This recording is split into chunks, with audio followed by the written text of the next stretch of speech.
যারা শপিফাই নিয়ে কাজ করছেন তাদের জন্য আজকে আমি কয়েকটা এসইও টুলস নিয়ে আসছি যা আপনার কাজকে অনেক বেশি সহজ করে দিবে এবং ইজিলি আপনি এই কাজগুলো কিন্তু করতে পারবেন। তো চলুন দেখি আপনাদের জন্য আজকে কি কি টুল রয়েছে।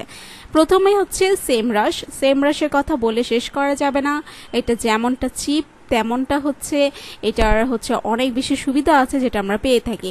তো বিভিন্ন প্ল্যাটফর্মের জন্য এটা ইউজ করা হয়, শপিফাইয়ের জন্য কিন্তু আপনি সেমরাশটা ইউজ করতে পারবেন এবং সেমরাশ ইউজ করে আপনি এখান থেকে কিওয়ার্ড রিসার্চ করতে পারবেন, কম্পিটিটর অ্যানালাইসিস করতে পারবেন, আপনার সাইটটাকে অডিট করতে পারবেন এবং ব্যাকলিঙ্ক অ্যানালাইসিস করতে পারবেন।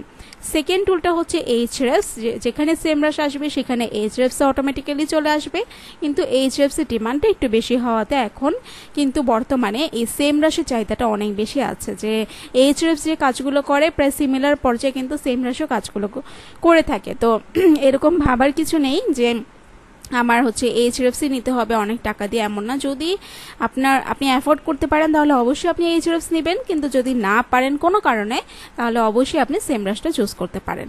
তো এইচরেফস দিয়েও আপনি কিওয়ার্ড রিসার্চ করতে পারবেন, সাথে সাথে আপনার র্যাঙ্কটাকে ট্র্যাকিং করতে পারবেন, আপনার ফুল ওয়েবসাইটটাকে অডিট করতে পারবেন খুব সুন্দর করে এবং ব্যাকলিঙ্ক অ্যানালাইসিস করতে পারবেন। ওকে, দেন 3 নম্বরে হচ্ছে গুগল সার্চ কনসোল। এটা তো মাস্ট একটা ওয়েবসাইটের জন্য, কারণ এর মাধ্যমে আমরা আমাদের স্টোরের অর্থাৎ শপিফাইয়ের যে স্টোর আছে সেটা পারফরমেন্স কেমন হচ্ছে, কেমন ক্লিক পড়ছে, কেমন ইমপ্রেশন হচ্ছে, কোন কিওয়ার্ডটা ভালো পারফর্ম করছে, কোনটা র্যাঙ্কে আছে, এই সবগুলো জিনিস কিন্তু তদারকি করতে পারি। তাই গুগল সার্চ কনসোল ফ্রি যেহেতু তাহলে ইউজ করতে কোনো সমস্যা নেই এবং এটা দ্বারা আমরা অনেক বেটার কিছু রিসার্চ করতে পারি। 4 নম্বর হচ্ছে ইউজড এসইও ফর শপিফাই। শপিফাইয়ের জন্যও কিন্তু আমরা ইউজড এসইওটা ইউজ করতে পারি।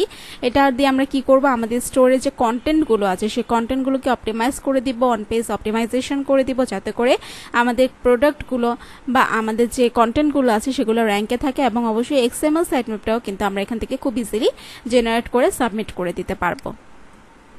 5 নম্বর টুলটা হচ্ছে এসইও প্রেস। এই এসইও প্রেস দিয়ে আমরা মেটা ট্যাগ অপটিমাইজ করতে পারবো, যেটাকে মেটা ডিসক্রিপশন, মেটা টাইটেল ওগুলো বলা হয়, ওগুলো আমরা অপটিমাইজ করতে পারবো, এক্সএমএল সাইটম্যাপ জেনারেট করতে পারবো এসইও প্রেস দিয়েও এবং কন্টেন্ট অ্যানালাইসিস করতে পারবো। 6 নম্বরে হচ্ছে plug in SEO. Plug in SEO দিয়ে আমরা একইভাবে ওই অন পেজ এসইওর কাজগুলোই করতে পারবো, যেমন কি ধরেন মেটা ট্যাগ অপটিমাইজেশন করতে পারবো, কিওয়ার্ড অপটিমাইজেশন করতে পারবো এবং ব্রোকেন লিঙ্ক চেক করতে পারবো। ঠিক আছে, এটা একটা সুবিধা আছে যে আমরা ব্রোকেন লিঙ্কটাও এটার দ্বারাই চেক করে নিতে পারবো। 7 নম্বর হচ্ছে এসইও ম্যানেজার। এটা দিয়ে আমরা মেটা ট্যাগটাকে অপটিমাইজ করতে পারবো।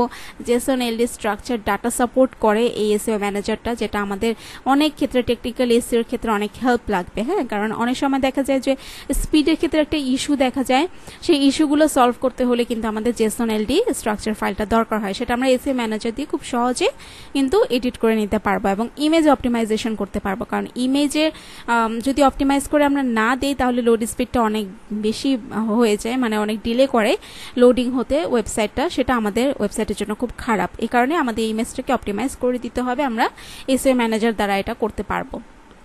দেন 8 নম্বর হচ্ছে bulk image edit and SEO. কারণ আমাদের ওয়েবসাইটে কিন্তু অনেক ধরনের ইমেজ থাকে, একটা দুটো না যে আমরা ধরে ধরে করব। তো বাল্ক ইমেজটাকে এডিট করার জন্য আমরা এইটা ইউজ করতে পারি এবং এটা অল টেক্সটটাকে অপটিমাইজ করে, অর্থাৎ প্রত্যেকটা ইমেজের ক্ষেত্রে আমাদের যে টাইটেল থাকে, অল্টারনেটিভ টেক্সট থাকে, সেটা আমরা দিয়ে দিই এটার সাহায্যে এবং প্রত্যেকটা ফাইলের নেম এইটার দ্বারা কিন্তু অপটিমাইজ হয়ে যাবে খুব সহজে। দেন 9 নম্বর হচ্ছে স্কিমা প্লাস। আমাদের কিন্তু স্কিমা দরকার হয়, তো এই স্কিমার প্লাসটা আমাদের কন্টেন্টটাকে আরও বেশি বেটার করে, স্ট্রাকচারটাকে সুন্দর দেখায় এবং আমাদের যে স্টোরি ভিজিবিলিটি আছে সেটাকে অনেক বেশি ইমপ্রুভ করে দেয়। তো অবশ্যই আপনারা স্কিমা প্লাসটা ইউজ করবেন। 10 নম্বরে হচ্ছে স্মার্ট এসইও। স্মার্ট এসইও দ্বারা আমরা মেটা ট্যাগ জানতে পারবো, সাইট ম্যাপটা ইউজ করতে পারবো, অর্থাৎ ক্রিয়েট করে সাবমিট করতে পারবো এবং ইমেজের জন্য অল্টা টেক্সটটা ইউজ করতে পারবো। তো এখানে আমরা এক নজরে কি দেখতে পাচ্ছি, যেমন এই যে স্মার্ট এসইও, দেন হচ্ছে এসইও ম্যানেজার। এসইও ম্যানেজারের দিকটা একটু আলাদা, যেহেতু এটা জেসন সাপোর্ট করছে, সবাই কিন্তু জেসন সাপোর্ট করে না। তো আমি ওই ক্ষেত্রে স্মার্ট এসইও, দেন হচ্ছে plug in SEO, SEO press, used SEO. ঠিক আছে, এই 4টা জিনিস কিন্তু মোটামুটি একই। এই 4টার মধ্যে থেকে আপনারা যে কোনো একটা ইউজ করবেন। আর এখানে হচ্ছে সেমরাশ এবং এইচরেফস, এই দুইটা থেকে যে কোনো একটা ইউজ করবেন। Google search console must use করবেন। এসইও আচ্ছা এগুলো তো বললাম। দেন এই যে বাল্ক ইমেজ, এটা ইউজ করতে পারেন, আপনার জন্য বেশ ভালো হবে। এবং স্কিমা প্লাসটা অবশ্যই আপনারা ইউজ করবেন। তো আজকের ভিডিও এই পর্যন্ত। আশা করছি ভিডিওটা ভালো লেগেছে। যে কোনো প্রকার যে কোনো ইনফরমেশন লাগলে অবশ্যই আমাদের ভিডিওতে কমেন্ট করবেন, আমাদের গ্রুপে জয়েন করবেন এবং সেখানে আপনার মন্তব্যগুলো শেয়ার করবেন। সবাই ভালো থাকেন, দেখা হবে এর পরের ভিডিওতে। আল্লাহ হাফেজ।